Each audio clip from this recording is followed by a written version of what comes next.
നമസ്കാരം. കറികളിൽ നമുക്ക് ഒഴിച്ചുകൂടാൻ പറ്റാത്ത ഒന്നാണ് മഞ്ഞൾ.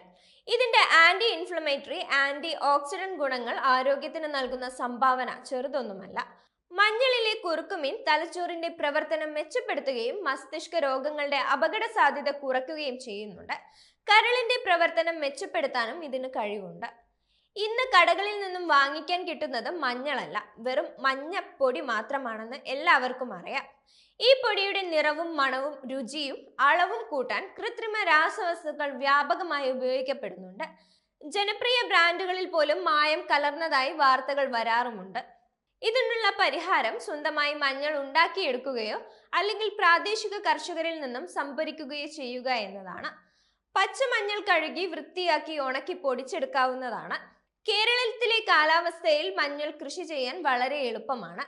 പറമ്പിലെ ചെറിയ സ്ഥലത്ത് നട്ടാൽ പോലും ഒരു വർഷത്തേക്കുള്ള മഞ്ഞൾ വിളവെടുക്കാൻ സാധിക്കും. അല്ലാത്തവർക്ക് പാക്കറ്റുകളിലും മഞ്ഞൾ വളർത്താൻ കഴിയും. പലപ്പോഴും ഉണ്ടാകുന്ന ഒരു പ്രശ്നമാണ് മഞ്ഞൾപ്പൊടി കട്ട പിടിച്ചു പോകുന്നു എന്നുള്ളത്. ഇത് തടയാൻ എയർടൈറ്റ് കണ്ടെയ്നറിൽ വേണം പൊടി സൂക്ഷിക്കാൻ. എപ്പോഴും മുറുക്കി അടച്ചു വെക്കാൻ ശ്രദ്ധിക്കണം. മഞ്ഞൾപ്പൊടി മിക്ക രോഗാണുക്കളെയും കീടങ്ങളെയും കൊല്ലുമെങ്കിലും ചില സമയങ്ങളിൽ മഞ്ഞൾപ്പൊടിയുടെ ഉള്ളിൽ പ്രാണികൾ ഉണ്ടാകുന്നതായി കാണാറുണ്ട്. ഇത് തടയാൻ പാത്രത്തിനുള്ളിൽ ബേ ലീഫ് ഇട്ടുവെക്കുന്നത് നല്ലതാണ്. മഞ്ഞൾപ്പൊടിയിൽ പലപ്പോഴും കൃത്രിമ നിറങ്ങൾ, മെറ്റാനിൻ മഞ്ഞ, ലെഡ് ക്രോമേറ്റ്, ചോക്കുപൊടി, കാട്ടുമഞ്ഞൾ മുതലായവയാണ് മായമായി ചേർക്കാറുള്ളത്. വീട്ടിൽ ഉപയോഗിക്കുന്ന മഞ്ഞൾപ്പൊടിയിൽ മായമുണ്ടോ എന്ന് തിരിച്ചറിയാൻ വിവിധ തരം ടെസ്റ്റുകൾ ചെയ്തു നോക്കാവുന്നതാണ്. അത് ഏതൊക്കെയാണെന്ന് നോക്കാം. ഒന്നാമത്തെ ലെഡ് ക്രോമേറ്റ് ടെസ്റ്റ് ആണ്. മഞ്ഞൾപ്പൊടിയിലെ രാസവസ്തുക്കളുടെ സാന്നിധ്യം പരിശോധിക്കാൻ 1 ടീസ്പൂൺ പൊടിയെടുത്ത് വെള്ളത്തിൽ കലക്കി നോക്കാവുന്നതാണ്. പൊടി അടിയിൽ ഊറിക്കിടക്കുകയും വെള്ളം ഇളം മഞ്ഞ നിറമായി മാറുകയും ചെയ്താൽ മായമില്ലാത്തതാണെന്ന് മനസ്സിലാക്കാവുന്നതാണ്.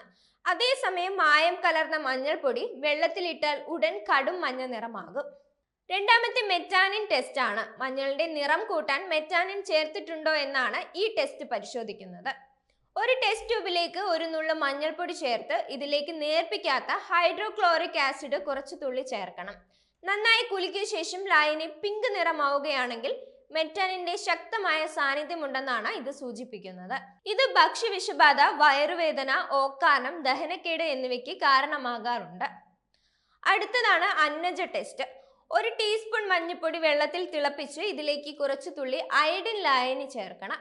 ലായനി നീലയായി മാറുകയാണെങ്കിൽ അത് അന്നജത്തിന്റെ സാന്നിധ്യത്തെ സൂചിപ്പിക്കുന്നുണ്ടെന്ന് വേണം പറയാൻ. മഞ്ഞളും പാലും ഒരുമിച്ച് ചേർത്ത് ഗോൾഡൻ മിൽക്ക് എന്ന പാനീയം ചിലവരൊക്കെ ഉണ്ടാക്കാറുണ്ട്. ഇത് ജലദോഷം, ചുമ എന്നിവയ്ക്കുള്ള ആയുർവേദ പ്രതിവിധിയായി കണക്കാക്കുന്നതാണ്. ഫുൾ ഫാറ്റ് പാലാണ് ഇതിനായി ഉപയോഗിക്കുന്നത്. ചെറു ചൂടുള്ള പാലിൽ അല്പം മഞ്ഞളും കുരുമുളകും ചേർക്കാറുണ്ട്.